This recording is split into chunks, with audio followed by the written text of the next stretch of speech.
எல்லாருக்கும் பொங்கல் திருநாள் நல்வாழ்த்துக்கள்ங்க.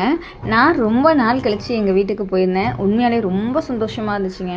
ரொம்ப நாள் இல்லை, ரொம்ப மாதங்கள் கழித்து நான் போயிருந்தேன். எல்லார் வீட்லேயும் யூஷுவலாக இருக்கிற ஒரு ப்ராப்ளம்ஸ் தான். அதெல்லாம் நம்ம கிளியர் பண்ணி போகிறதுக்குள்ளே நமக்கு ஒரு வழியாயிரும்னே சொல்லலாம். இருந்தாலும் நம்ம வீட்டுக்கு நம்ம போகும்போது, நம்ம பிறந்த வீட்டுக்கு நம்ம போகும்போது நமக்கு இருக்க சந்தோஷத்தை சொல்லவாங்க வேணும். நம்ம பிறந்த வீட்டில் நமக்கு கிடைக்கிற மரியாதையாக இருந்தாலும் சரி, மதிப்பாக இருந்தாலும் சரி, அது கிடைக்கும்போது நமக்கு ரொம்ப சந்தோஷமாக இருக்கும். அதுவும் பிறந்த வீடுனா அது இன்னும் கொஞ்சம் ஸ்பெஷலாகவே இருக்கும். நம்ம வீட்டில் நான் இன்றைக்கி ரொம்ப மாதம் கழித்து போகும்போது உண்மையாலே இன்றைக்கி தான் ரொம்ப சந்தோஷமாக இருந்தேன். ஏன்னா நான் போய் பார்த்தோன்னே முன்னாடி நெல்லி மரம் நல்லா பெருசாக வளர்ந்துருந்துச்சு, பெரிய நெல்லி.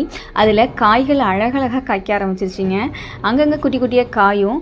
அதுக்கப்புறமா நெல்லியில் பூ இப்போ தாங்க நான் ஃபஸ்ட்டு பார்க்குறேன். நான் சின்ன நெல்லியில் பூ பார்த்துருக்கேன், பெரிய நெல்லியில் இப்போ தான் ஃபஸ்ட் டைம் பூ பார்க்குறேன். அதெல்லாம் பார்க்கும்போது உண்மையாலே ரொம்ப